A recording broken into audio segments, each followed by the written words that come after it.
오늘은 마태복음 강해설교 87번째 시간입니다. 오늘은 회당에서 가르치시며 라는 제목으로 하나님 말씀을 증거하겠습니다. 우리는 지난 2주에 걸쳐서 예수님께서 본격적으로 공생애를 시작하시는 예수님의 사역을 압축한 문장에 대해서 공부했습니다. 그러면서 예수님의 3대 사역, 예수님이 가르치시고 전파하시고 고치시는 그 3대 사역보다 더 중요하게 봐야 되는, 먼저 봐야 되는 부분이 있다고 했죠. 그것이 뭐였습니까? 바로 두루 다니사였습니다. 두루 다니사. 이것이 예수님의 사역을 항상 압축해서 농축해서 표현할 때 반드시 빠지지 않는 표현이다라고 했습니다. 마태가 그랬고, 마가가 그랬고, 베드로가 그랬고, 예수님의 사역을 표현할 때 뭐 고쳤는지 가르쳤는지 전파했는지 3대 사역은 빠지는 경우도 있고 바뀌는 경우도 있지만 절대 바뀌지 않는 것이 있었는데 그것이 바로 두루 다니사였습니다. 오늘 23절 말씀 한번 다시 볼까요? 23절 시작. 예수께서 온 갈릴리에 두루 다니사 그들의 회당에서 가르치시며 천국 복음을 전파하시며 백성 중에 모든 병과 모든 약한 것을 고치시니 그랬죠. 그러니까 여러분, 두루 다니지 않으면 가르칠 수도 없고요, 전파할 수도 없고요, 고칠 수도 없죠. 그러니까 두루 다녔다는 것은 예수님의 가장 오히려 대표적인 사역이 되는 것입니다. 이게 왜 그렇죠? 예수님 이전까지 가장 인기 있고 가장 주목받던 말씀의 사람은 누구였어요? 세례 요한이었어요. 근데 세례 요한은 정반대였어요. 가만히 있었어요. 그것도 광야에, 아무도 없는 광야에 가만히 있으면 사람들이 나와왔죠. 그런 방식을 썼어요. 그런데 그런 방식은 물론 주목받기는 좋고 사람들이 찾아오는 능동성을 발휘할 수는 있겠지만, 그러나 문제는 뭡니까? 못 나오는 사람들은 어떻게 할 거냐는 거죠. 마음에 짐이 있어서, 망설임이 있어서 못 나오는 사람들도 있고, 신체적인 장애가 있어서 못 나오는 사람들도 있고, 그러니까 광야에 있으면 정말 필요하면 니들이 오겠지. 물론 자세는 좋아요. 그러나 거기까지 올 수 없는 사람들에 대한 배려가 없는 거죠. 그러니까 세례 요한처럼 단순한 인간적인 지식이나 지혜를 가지고 우리에게 깨우침을 주는 사람은 그래도 됩니다. 그런데 예수님은 누구예요? 구세주거든요. 구세주이시기 때문에 가만히 있으면서 니들이 찾아와라 하면 안 되는 거예요. 그래서 어떻게 하셨어요? 두루 다니신 거죠. 두루 다니셨다. 그래서 예수님께서 이 두루 다니사라는 이 중요한 사역에서 중요한 포인트는 뭐였어요? 예수님이 적극적으로, 능동적으로, 또 긍휼히 여기는 마음으로 한 심령을 찾아가셨다. 그래서 그들이 필요한 자료로 가서 그들을 변화시키셨다는 거죠. 그래서 예수님이 삭개오가 올라간 그 뽕나무, 돌감람나무 위에 있는 삭개오를 찾아가서 내려와라, 내가 너희 집에 유하여야 하겠다라고 하시기도 하시고, 예수님이 그 베데스다 연못 앞에 있는 38년 된 명자를 찾아가셔서, 그는 꼼짝 못하는 사람이니까, 그럼 못 찾아오니까 예수님이 찾아가셔서 그를 만나주기도 하시고, 때로는 눈이 먼 바디메오라든지 실로암 못가에서 만난 소경이라든지 예수님은 항상 찾아가시는 분이었죠. 그래서 10명의 문둥병자도 찾아가셨고, 그들이 나올 수 없으니까요. 부정한 문둥병자가 어떻게 유대인 앞에 나오겠습니까? 못 나오잖아요. 그러니까 예수님은 누구냐?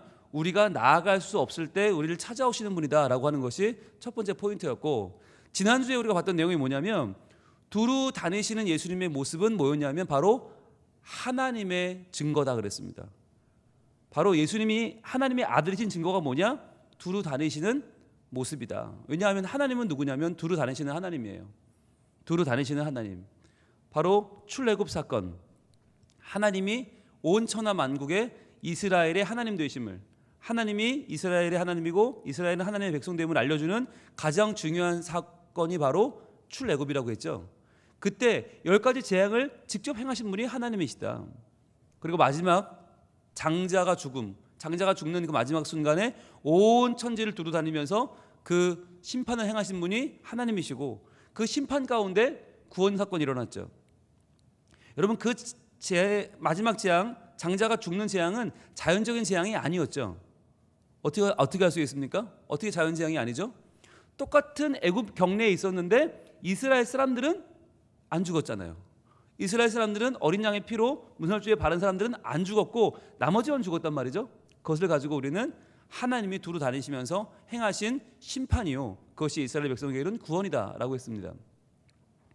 두루 행하시는 하나님, 그 하나님에 대한 사인, 시그니처가 뭐라고 그랬어요? 바로 성막이라고 했습니다. 성막은 나는 너의 하나님 되고 너는 내 백성 되자라고 하는 하나님의 사인이라고 했죠. 그래서 출애굽 이후에 광야, 정말 아무것도 없는 광야, 먹을 것도 없고 물도 없고 살 수 있는 전혀 여건이 없는 그 광야를 40년이나 그들이 방황하면서 살아남을 수 있었던 이유가 뭐냐면 바로 성막이 함께 있었기 때문이다. 성막을 통해서 하나님이 임재하셨기 때문에 그 백성이 살아남을 수 있었다라고 했죠. 그래서 그 성막이 가나안 들어간 이후에는 성전으로 바뀌는데, 그러나 그 성전은 곧 잃어버리고 북이스라엘은 아수르로, 남유다는 바벨론으로 포로로 끌려가고 말죠. 그래서 그 성전을 기다리면서 그들은 회당이라는 걸 만들었고, 회당에서 선포되는 말씀을 통해서 이제 그들은 성전과 성막에서의 하나님의 임재가 어디로 넘어왔다는 거예요? 회당을 통해서 우리 자신에게로 넘어왔다. 그래서 이제는 우리 자신이 하나님의 임재의 사인이다. 우리 자신의 시그니처고, 우리에게 뭐가 있어요? 하나님이 우리 하나님 되고 우리가 하나님의 백성 되자고 하는 약속이 들어있다고 했죠. 그래서 우리가 지난주에 고린도후서 6장 16절을 봤습니다. 고린도후서 6장 16절 지난주 본 말씀인데요. 같이 한번 읽어볼까요? 시작. 하나님의 성전과 우상이 어찌 일치가 되리요? 우리는 살아계신 하나님의 성전이라. 이와 같이 하나님께서 이르시되 내가 그들 가운데 거하며 두루 행하여 나는 그들의 하나님이 되고 그들은 나의 백성이 되리라. 아멘. 자, 여기서 나타난 하나님의 시그니처, 바로 그들이 하나님 되고 그들은 내 백성 되자. 이것이 성막에 나타났고 성전에 나타났고 또 한 번 어디서요? 우리 자신에게 나타났다고 했죠. 하나님의 성전과 우상은 일치가 될 수가 없죠. 왜냐하면 하나님의 성전은 이제 움직이는, 두루 행하시는 하나님, 모바일 템플이고, 우상은 가만히 있는 죽은 신이라고 했죠. 일치될 수가 없다고 그랬어요. 그래서 우리는 살아계신 하나님의 성전이기 때문에 하나님께서 우리 가운데 거하며 두루 행하시는 분이다. 나도 하나님의 사랑을 품고 두루 행하는 자가 된다라고 했죠. 그래서 그것을 위해서 예수님이 우리에게 해주신 일이 뭐예요? 바로 두루 다니사였습니다. 자, 그럼 이제 오늘은 두루 다니시면서 행하셨던 그 3대 사역 가운데 첫 번째인 회당에서 가르치신 사역에 대해서 보도록 하겠습니다. 다시 한번 오늘의 말씀 23절 같이 보겠습니다. 마태복음 4장 23절 시작. 예수께서 온 갈릴리에 두루 다니사 그들의 회당에서 가르치시며 천국 복음을 전파하시며 백성 중에 모든 병과 모든 약한 것을 고치시니 그랬습니다. 자, 예수님이 두루 다니시면서 행한 구체적인 사역 3가지, 가르치시며 전파하시며 고치셨다. 이 중에서 첫 번째로 등장하는 가장 먼저 눈에 띄는 사역이 뭐였냐면 예수님은 회당에서 가르치셨다라고 하는 거예요. 회당에서 가르치셨다. 그렇다면 여러분, 회당이 그동안 어떤 역할을 한다고 그랬죠? 우리가 회당이 성전을 잃어버린 이스라엘이 바벨론에 끌려가서 포로 생활을 하면서 성전이 없으니까 성전을 그리워하면서 성전 대신 만든 거라고 했죠. 근데 그것은 성전은 아니에요. 왜냐하면 거기에 성소도 없고 거기에 지성소도 없고 법궤도 없어요. 아무것도 없어요.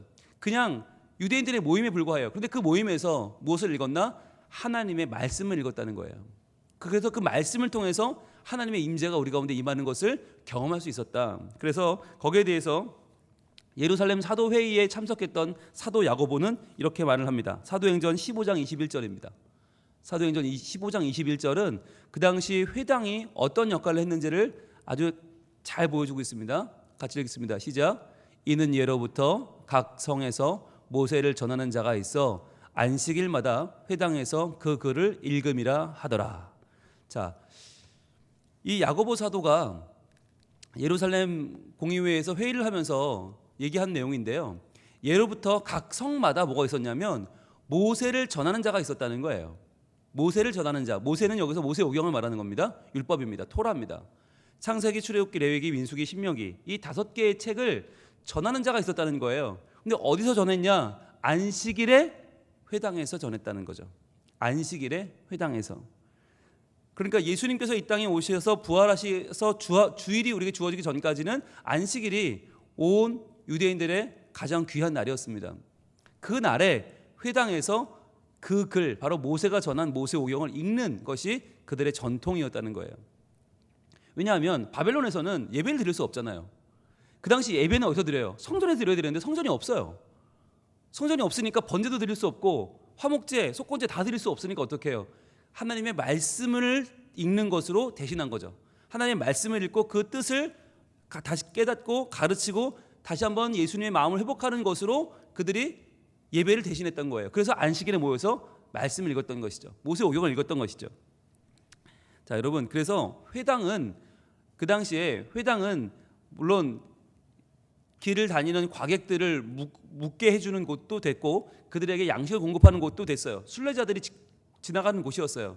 그러니까 우리가 중세 시대로 말하면 수도원 같은 개념이 있었어요, 분명히. 그러나 회당의 제일 중요한 개념이 뭐였냐? 유대인들의 지혜 문서인 토셉타 메길라라는 책이 있는데 그 토셉타 메길라 3장에 이런 문구가 나옵니다. 무슨 유대인들의 문구인데요. 회당에서 가볍게 행동하지 말며 더위 때문에 회당에 들어가지 말며 추위 때문에 회당에 들어가지 말며 비 때문에 회당에 들어가지 말라. 회당에서 먹지 말고 회당에서 자지 말고 마시지 말고 회당에서 배회하지 말고 회당에서 휴식을 취하지 말라. 그러나 회당에서 읽고 배우고 설교하라. 자, 이런 문구가 나와요. 여러분, 이 회당을 교회로 바꾸면 어떻게 될까요? 네, 교회에서 먹거나 마시거나 휴식하거나 교회에서 추위나 더위를 피하지 말고 그리고 교회에서 잠들지 마라 라고 하는 아주 중요한 교훈을 주고 있죠. 네, 여러분, 이게 뭘 강조하는 걸까요? 그러면 앞으로 교회 오면 먹지도 마시지도 말고 쉬지도 말아야겠네가 아니라 중심이 어디냐는 거죠. 가장 중심이 어디 있어요? 읽고 배우고 설교하라. 그게 포인트인 거예요. 그러니까 회당의 포인트가 뭐냐? 회당의 중심은 읽고 배우고 설교하는 거. 그러니까 하나님의 말씀을 일단 읽고. 그러니까 여러분, 이거 참 중요한 거예요. 말씀을 읽는 게 중요해요. 그러니까 교회에 오시면 제일 중요한 건 하나님 말씀이에요. 이 말씀을 얼마나 열심히 읽고 또 그냥 눈으로만 읽는 게 아니라 그 읽은 말씀을 관찰해야죠. 말씀이 뭐라고 하시나 열심히 그 말씀을 관찰해보고 또 그 말씀을 배우고라고 하는 건 서로 그 문구에 대해서 나누고 말씀에 대해서 나누고 그리고 설교하라.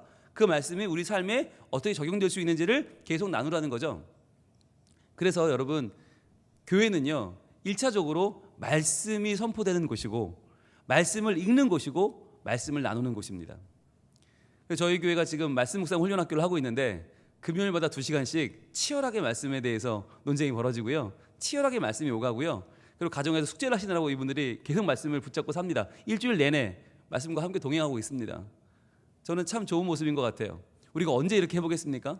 그런데 그 모습이 실제로 교회에서 계속 나타나야 한다는 거예요. 왜? 회당은 말씀을 가르치는 곳이었으니까. 자, 그런데 여기서 중요한 거, 그럼 예수님은 회당에서 뭘 가르치셨나라고 하는 겁니다.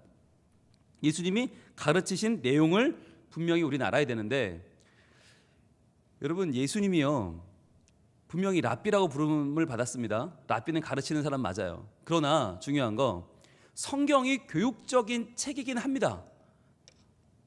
교육적인 책이지만 교육을 위한 책은 아닙니다. 그러니까 우리가 무슨 말을 하는 거냐면, 예수님이 랍비였고 가르치셨대더라, 회당에서 가르치셨대더라, 그러니까 예수님이 잘 가르치셨나 보다, 우리도 잘 배우자로 끝나면 안 된다는 거예요. 중요한 건 뭘 가르치셨나가 중요해요. 그 당시에 여러 랍비들이 가르치셨던 것과 예수님이 가르친 건 전혀 달랐어요. 그 당시에 잘 가르치는 이들이 가장 좋은 방법으로 잘 가르치는 것과 예수님 방법은 전혀 달랐고, 지금도 우리가 가르치는 방법과 예수님 방법은 전혀 달라요. 다를 수밖에 없어요. 왜? 그분은 구세주니까. 그러니까 우리가 성경을 읽는 것과 예수님이 읽는 건 다를 수밖에 없고, 전혀 다른 차원에서 주님은 가르치셨어요. 그럼 어떻게 가르치셨나? 거기에 대해서 마가는 두 가지를 강조합니다. 마가가 강조한 예수님이 가르치는 것의 두 가지 특징입니다. 마가복음 6장 2절입니다. 마가복음 6장 2절. 여기에는 마가가 예수님의 가르침은 분명히 달랐다, 다른 사람과는 전혀 다른 두 가지가 있었는데 그것이 뭐냐? 두 가지 이렇게 고백합니다. 자, 마가복음 6장 2절. 안식일이 되어 회당에서 가르치시니, 예수님도 똑같이 안식일이 되어서 회당에 가셨어요. 거기서 가르치셨어요. 뭘 가르치셨나? 많은 사람이 듣고 놀라 이르되, 자, 듣고 놀랐어요. 이 사람이 어디서 이런 것을 얻었느냐? 이 사람이 받은 지혜와 그 손으로 이루어지는 이런 권능이 어찌 됨이냐. 자, 두 가지가 있죠. 바로 지혜와 권능입니다. 지혜와 권능. 이게 놀라웠다는 거예요. 지금까지 많은 랍비들이 회당마다 가르쳤고 말씀을 풀었고 말씀을 적용했고 말씀을 해석했는데 그 모든 랍비들보다 예수님이 훌륭한 게 두 가지 더 있었는데 바로 지혜와 권능이 있었다는 거예요. 이 지혜는 뭘까요? 여러분, 지혜가 예수님이 지혜세요. 예수님이 이 성경에 말하는 주인공이 예수님이에요. 그러니까 예수님이 결국은 자기 자신에 대한 것을 지금 밝혀주고 있기 때문에 예수님은 가장 지혜로울 수밖에 없죠. 왜? 성경이 예수님이니까. 예수님에 대한 얘기를 하고 있으니까 본인이 이야기를 해주고 있으니까 얼마나 정확하겠어요. 가장 뛰어난 지혜죠. 그런데 그 지혜만 있는 것이 아니라 그 손으로 이루어지는 권능도 있었다는 거예요. 그러니까 다른 사람들은 가르친다라고 하는 것 자체가 그냥 말로 또는 강론으로 뭔가 열심히 사람들을 깨우치고 깨닫게 하는 게 다였지만 예수님은 그 자리에서 변화를 일으키는 권능이 있었다는 거예요. 이게 달랐다는 거죠. 왜 다를까요? 왜 다를까요? 누가 이야기를 한번 들어볼까요? 누가복음 4장 16절로 갑니다. 누가는 어떻게 말씀하고 있는가? 예수님의 가르침에 대해서. 마가는 지혜와 권능이라는 두 가지를 아주 놀랍게 기록했고요. 누가는 이렇게 기록합니다. 누가복음 4장 16절부터 21절입니다. 16절을 보면 예수께서 그 자라나신 곳 나사렛에 이르사 안식일에 늘 하시던 대로 회당에 들어가서 성경을 읽으려고 서심해 그랬어요. 그러니까 예수님은 항상 그러신 거예요. 항상 매주 회당에 가서 안식일이 되면 성경을 읽으려고 서셨다. 성경을 읽으셨다는 거예요. 성경을 읽는 자와 듣는 자와 행하는 자가 복이 있다라고 하는 말씀처럼 항상 말씀을 읽고 선포하는 자가 있고요. 그걸 듣는 자가 있고요. 그것을 들은 대로 행하는 자들이 다 복이 있거든요. 예수님은 어떤 분이었냐? 말씀을 읽는 분이었다. 자, 그런데 거기서 어떤 말씀을 보시나? 그 다음 절입니다. 선지자 이사야의 글을 드리거늘 책을 펴서 이렇게 거룩한 데 기록된 데를 찾으시니 곧 어떤 말씀이었냐면 그 다음 절입니다. 주의 성령이 내게 임하셨으니 이는 가난한 자에게 복음을 전하게 하시려고 내게 기름을 부으시고 나를 보내사 포로된 자에게 자유를 눈먼 자에게 다시 보게 함을 전파하며 눌린 자를 자유롭게 하고. 자, 그 다음에 이어집니다. 주의 은혜의 해를 전파하게 하려 하심이라 하였더라. 즉 예수님이 어떤 말씀을 읽으셨냐면 주의 성령이 임하셔서 내가 갇힌 자를 자유케 하고 많은 사람에게 참된 구원과 기쁨을 나누어 주는 그 사람이 이제 올 것이라고 하셨는데 그게 누구냐면 한 다음에 어떻게 해요? 그 다음 절 20절입니다. 책을 덮어 그 맡은 자에게 주시고 앉으시니 회당에 있는 자들이 다 주목하여 보더라. 자, 책을 열심히 읽었어요. 주의 성령이 임하시면 이 사람은 하나님의 거룩한 일을 행하고 포로된 자들을 돌아오게 하고 자유를 주는 그런 메시아라고 합니다. 그리고는 딱 책을 덮었어요. 옆에 사람에게 주시고 앉으셨어요. 회당에 있는 자들이 다 그걸 주목해 봅니다. 자, 그 다음에 21절이 이렇게 결론이 답니다. 이에 예수께서 같이 읽습니다. 시작. 이에 예수께서 그들에게 말씀하시되 이 글이 오늘 너희 귀에 응하였느니라 하시니. 이게 놀라운 거예요. 그 놀라운 지혜와 권능, 그 지혜가 뭐였냐? 바로 남들은 아무리 읽어도 이게 이런 좋은 뜻이고 저런 좋은 뜻이래. 그런 구원자가 어딘가 있대. 자, 오늘 여기까지 끝 이랬거든요. 예수님은 달랐다는 거예요. 예수님은 말씀을 다 읽으신 뒤에 그걸 탁 덮으시고는 이 글이 오늘 너희 귀에 응했다. 이 말이 뭐예요? 나라는 거예요. 그게 나다. 성경이 말씀하고 있는 이 구원자, 성령의 충만을 받아 많은 민족을 구원할 그 메시아가 누구냐? 바로 나라는 거예요. 이게 듣는 사람들에게 너무 충격적이었던 거죠. 지금까지 여러분 철학이고 학문이고 뭐라고 그랬어요? 다 저기에 길이 있다. 종교라는 게 뭐예요? 절로 가면 산다. 절로 가면 천국이 있다. 그게 종교 아니에요? 근데 예수님은 이 모든 걸 다 뭐라고 했냐? 나라고 했어요. 내가 길이고 내가 곧 진리고 내가 생명이다. 나로 말미암지 않고는 아버지께로 올 자가 없다. 예수님은 단정적으로 말씀하셨어요. 이게 가장 큰 지혜였던 거예요. 지혜 중에 지혜가 뭔가? 바로 내가 그 지혜다. 내가 그 길이다 라고 말씀하시는 하나님의 아들, 즉 우리에게 찾아오신 구원자 예수님의 실존, 그분의 임재가 가장 큰 지혜였던 것입니다. 그래서 여러분, 예수님은 뭘 가르쳤나? 왜 그렇게 다들 놀랐나? 가르치는 내용이 뭐 막 탁월하게 수학, 철학, 심리학이 아니라 자기 자신을 가르친 거예요. 그게 나다. 내가 그 사람이다. 내가 그 구원자다. 내가 그 하나님의 아들이다. 이게 가장 큰 지혜였던 거예요. 그래서 우리는 예수님이 잘 가르치셨다니까 우리도 한번 잘 가르쳐보자가 아니라 핵심은 예수님 자신이다. 그래서 예수님 자신을 우리 마음에 모시는 것이 가장 중요한 지혜라는 거예요. 예수님 자신을 우리가 바르게 이해하는 것. 그래서 예수님은요, 성경을 풀어주실 때 어떻게 푸셨나? 이렇게 푸셨어요. 요한의 또 오늘 증언을 들어보겠습니다. 골고루 볼게요. 요한복음 6장으로 갑니다.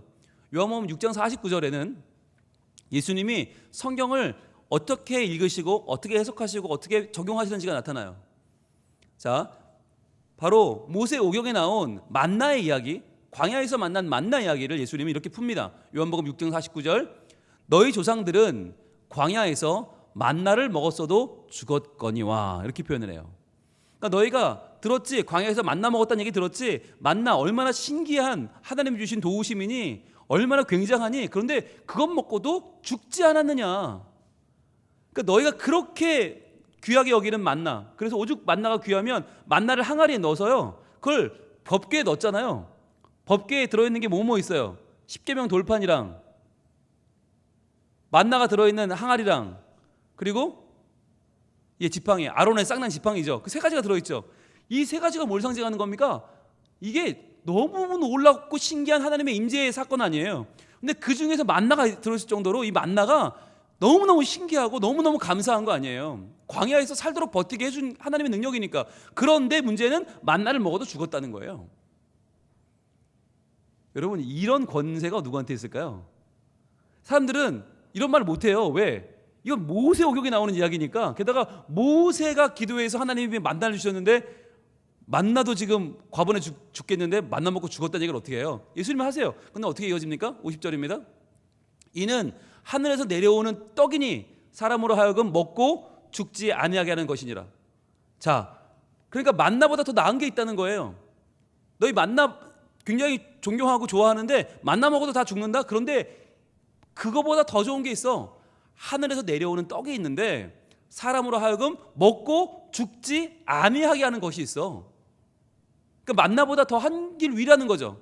먹고 죽는 만나보다 더 나은 것이 있는데 죽지 않는 떡이 있다. 51절은 이렇게 이어집니다. 나는이에요. 나는.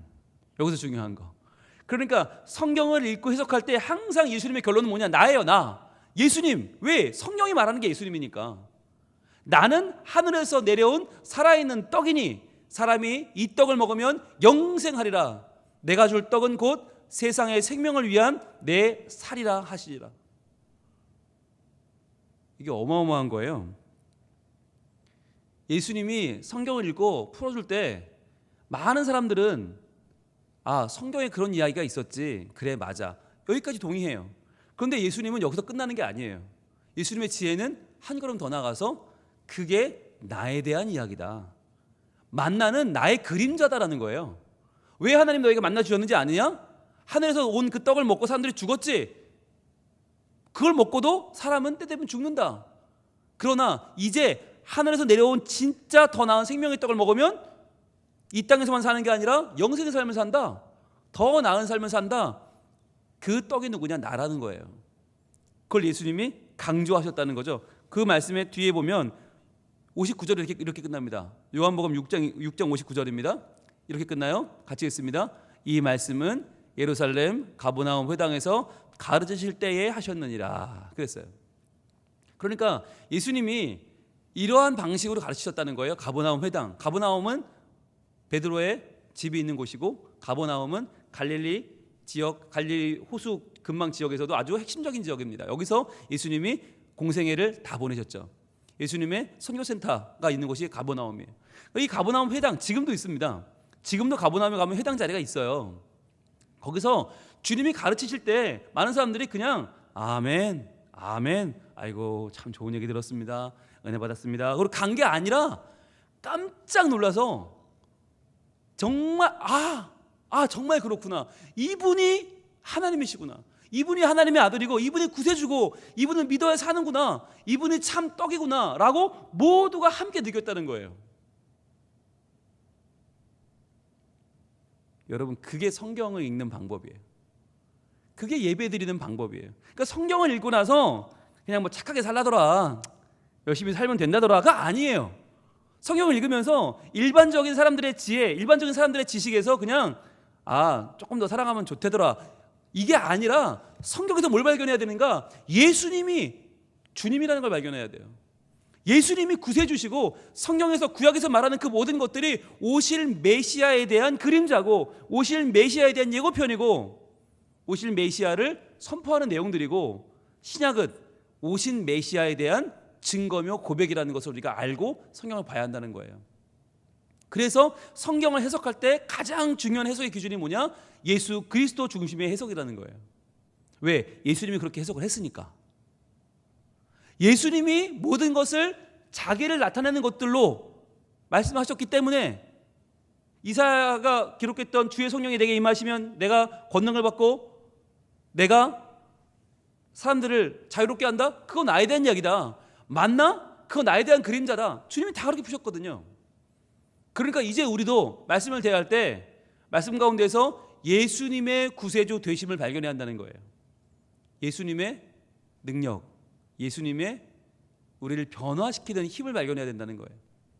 그래서 누가복음 13장에서 또 이렇게 기록을 하고 있습니다. 누가복음 13장 10절입니다. 누가복음 13장 10절, 오늘 여기까지 볼 텐데요. 자, 예수께서 안식일에 한 회당에서 가르치실 때에 이렇게 나와요. 여기까지만 보면 평범하죠. 예수님이 또 안식일에 한 회당에 가셨구나, 또 가르치시는구나, 평범한 게 모습이 보입니다. 그런데 여기에는 평범하지 않은 뭔가가 있습니다. 왜냐하면 예수님은 여기서도 마찬가지로 진리를, 지혜를, 듣기 좋은 말을 조금 더 좋겠는 말을 하시지 않아요. 예수님 특징이에요. 예수님은 너희 한번 놀라봐 이런 식으로 가르치지 않습니다. 이걸 들으면 너희가 좀 삶이 펴질 거야 이렇게 가르치지 않아요. 누가가 발견했던 예수님의 가르침의 놀라운 면이 어디 있느냐? 바로 다음 절에 이렇게 이어집니다. 18해 동안이나 귀신 들려 앓으며 꼬부라져 조금도 펴지 못하는 한 여자가 있더라. 여러분, 일반적으로 가르치는 현장에 이런 분이 찾아오면 어떻게 될까요? 가르치는 사람이 어떻게 될까요? 1번 그냥 가르친다. 어차피 회중이 꼬부라져 있으면 어떻고 서 있으면 어떻고 누워 있으면 어때요? 가르치는 거예요. 자기가 오늘 강의한 가져온 거 가지고 그냥 강의하면 되죠.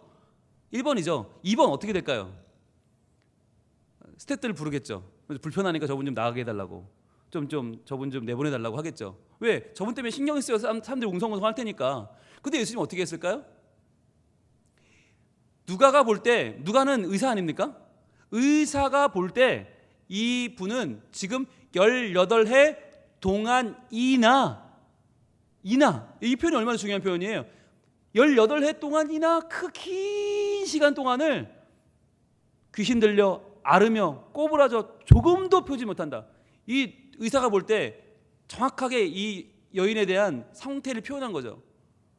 정신은 지금 귀신 들려 있고 영적으로는 혼란해 있고 몸은 꼬부라져 있고 조금도 펴지 못했고 그것이 18해 동안 계속됐다. 아주 불쌍한 여인이 있었어요. 어떻게 했을까요? 12절은 이렇게 이어집니다.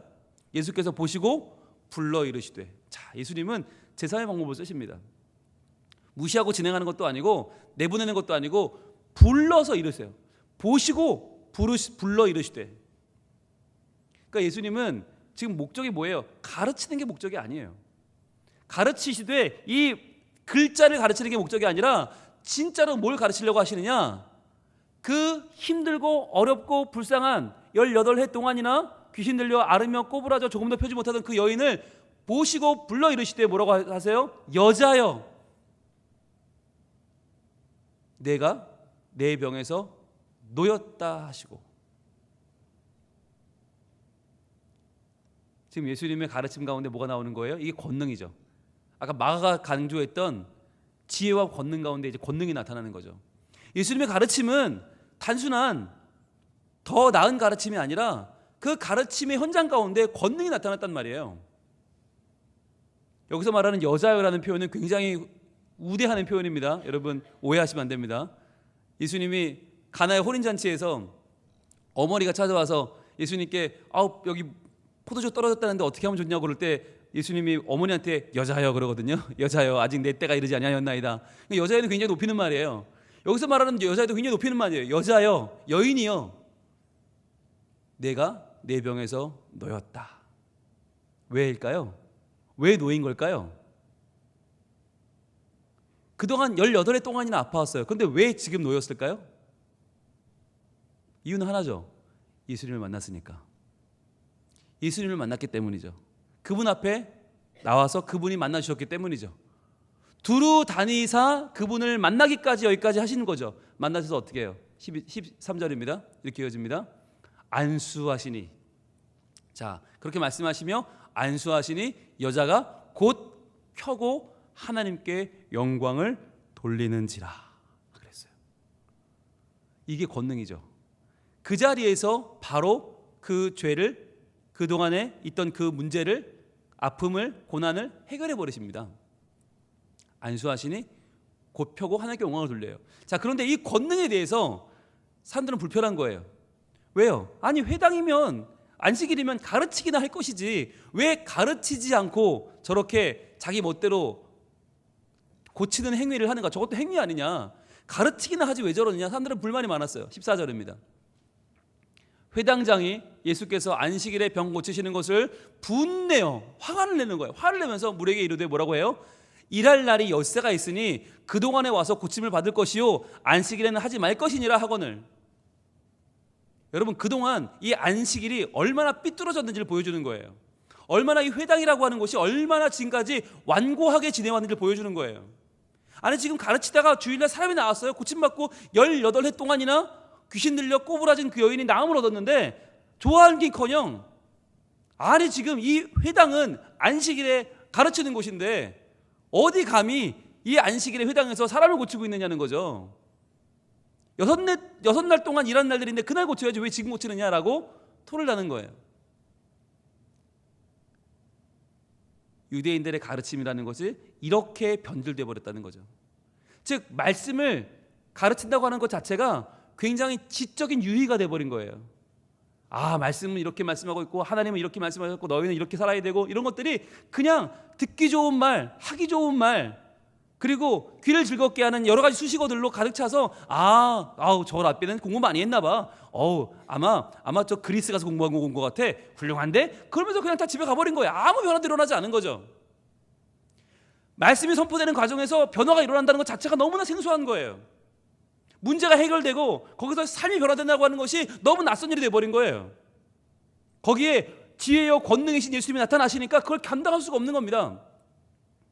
그때 예수님이 이렇게 말씀하십니다. 15절입니다. 주께서 대답하여 이르시되 외식하는 자들아, 외식하는 자들아, 왜 너희들 그렇게 겉으로만 꾸미고 있느냐? 말씀이 뭔데? 말씀이 생명인데, 말씀이 변화시키는 힘인데 너희들 왜 그렇게 말씀에 대해서 오해하고 외식하느냐? 너희가 각각 안식일에 자기의 소나 나귀를 외양간에서 풀어내어 이끌고 가서 물을 먹이지 아니하느냐? 풀어내어 가서 물을 먹이지 않느냐? 풀어내지 않느냐? 동물들을 그 안식일이라고 안 먹이냐? 먹이지? 자, 그런데 말이다. 다음 절 16절입니다. 그러면 18해 동안 사탄에게 매인받은 이 아브라함의 딸을 안식일에 이 매임에서 푸는 것이 합당하지 아니하냐? 이게 예수님의 일하는 방식이었어요. 너희도 풀어내지 않느냐? 나도 푼다. 이 매임에서 푸는 것이 마땅하지 않느냐? 너희는 어떻게 동물들은 풀어서 먹으면서 사람을 18해 동안이나 괴롭당한 이 여인을 이 사탄의 권세에서 풀어내는 것을 보고 너희는 그것을 흠집을 잡을 수 있겠느냐라고 하는 거죠. 예수님 뭘 말하시는 거예요? 진짜 가르침은 이런 것이다. 진짜 가르침이란 매임에서 풀어나는 것이다. 고통 가운데 자유하는 것이고 묶인 것이 풀어지는 것이 진정한 가르침이라는 걸 말씀해 주는 거예요. 그래서 안식일에서 회당이 가르친다고 하는 것은 이렇게 생명이 살아나는 일이다. 그래야 진짜지. 너희 말처럼 그냥 이런 건 나중에 하고 따로 하고 열심히나 가르치시면 됩니다 라고 하는 너희의 자세는 잘못됐다는 거죠. 여기에 대한 반응이 나옵니다. 그 다음 17절입니다. 반응 보여주세요. 예수께서 이 말씀을 하심에 모든 반대하는 자들은 부끄러워하고 온 무리는 그가 하시는 모든 영광스러운 일을 기뻐하니라. 여러분, 이것이 예수님이 가르치시는 방법이었어요. 예수님이 가르치시는 그 방법은 뭐예요? 지혜와 권능이었어요.